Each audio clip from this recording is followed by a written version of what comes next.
In this episode, we are assembling the first blocks for the pillars of the tiny house.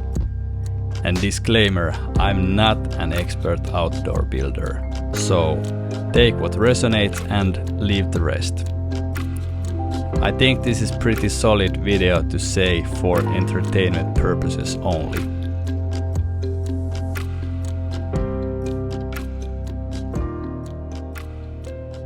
Good morning. In the previous video we filled these pockets of the bedrock and the pour came out pretty okay, I guess. I pretty much winged the ratios. It was supposed to be 1 portion of cement, 6 portion of sand, and I didn't even look how much water, but anyway, tried to follow the ratios, but it came out what it came out. It has got a little bit hardened, but I don't know, the night and the day, the following day, when the pour was done, it was actually freezing. So the surface, at least, I think it froze. So that might affect to the sturdiness. Doesn't matter so much because it's under the house and it doesn't have to have any structural doesn't have to be so sturdy. So yeah, that's why I'm not so worried about that freeziness. Yeah, anyway, that went fairly okay. So today we're gonna start building the pillars. Now we have another concrete. It's this ready mix, and there's now these water ratios and everything. So now I'm gonna follow the instructions because now these pillars need to have this sturdy base. So let's go get a couple of blocks and start mixing this concrete.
Okay, these holes are now drilled bigger, so there is enough room for the rebar and the concrete. I just want this rebar to prevent these blocks moving afterwards.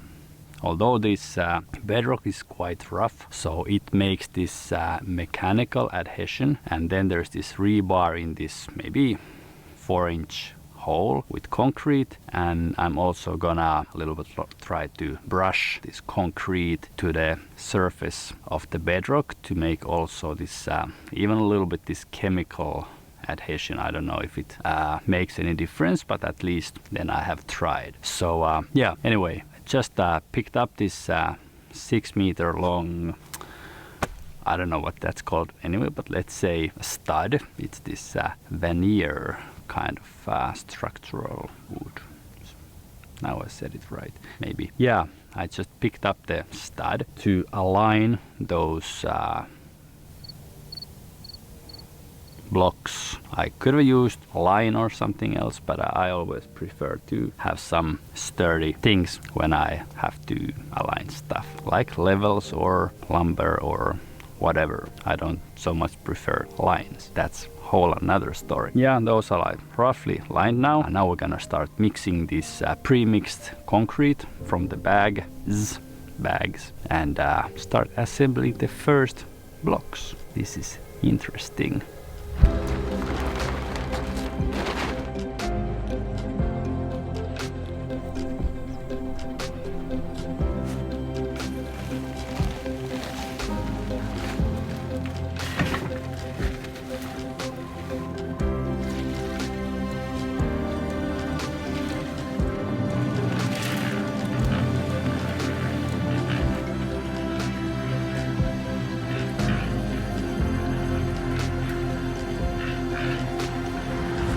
Yeah, looks like I forgot the slow-mo setting on once again, so that's why no sound. Anyway, I was saying something about concrete being done and what a nice weather and stuff, and maybe something about some daily issues I can't remember anymore. And about my toothbrush I was going to destroy in these holes.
Okay, first block has been assembled.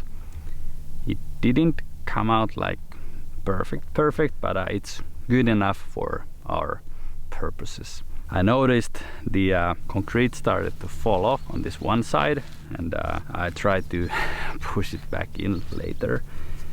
But anyway, all the weight of the house is gonna be on this core part of the block, you know, this concrete and rebar part. So even if the block is not like 100% secured, like 100%, it's good enough. Yeah, practice makes, well, not perfect, at least right now, but practice makes better. Yeah, now it's time for breakfast, and then back to the next one. And maybe this concrete has been cured a little bit when I come back, so it's not gonna be so loose. So next time a little bit less water. Yeah. All right, let's continue. Next one, it's gonna be easier. It's gonna be more flat surface to assemble the block. And I forgot to mention why I chose to start on this corner. Looking it with the eye, it looked like the highest place. I wanted to lift this house like at least one block, so it's gonna be a little bit higher on other corners, so that's why. And next we are gonna go there and see how it goes.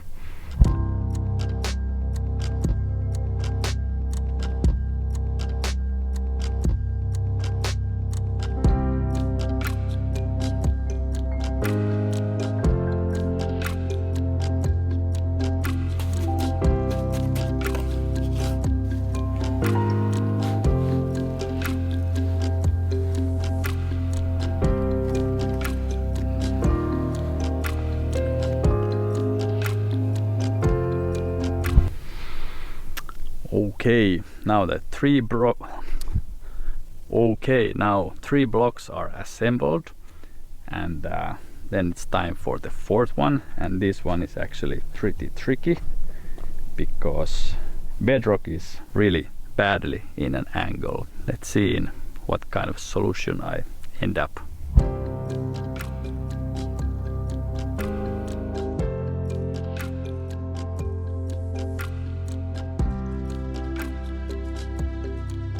One solution is found, and especially now I can't stress enough that this is not this how-to video. This is just my experimental way to do this.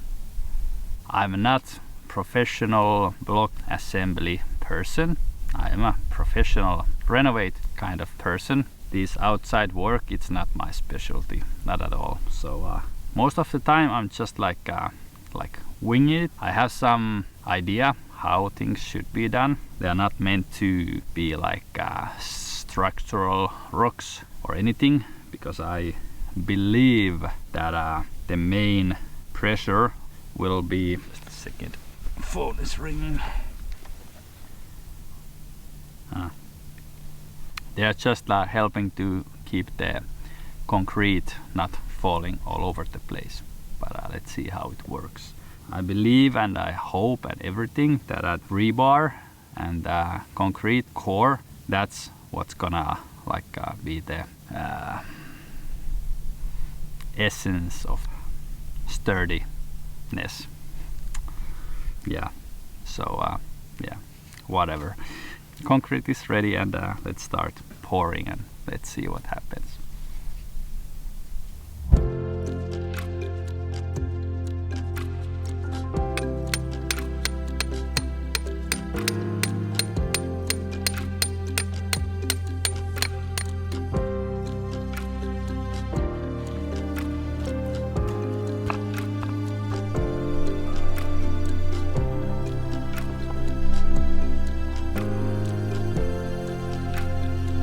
Alright, all the corners are done now. Tomorrow we're gonna start building the pillars, then add 2 more pillars in the middle when we get the line. Yeah, I'm pretty happy. Looking good, and see you tomorrow.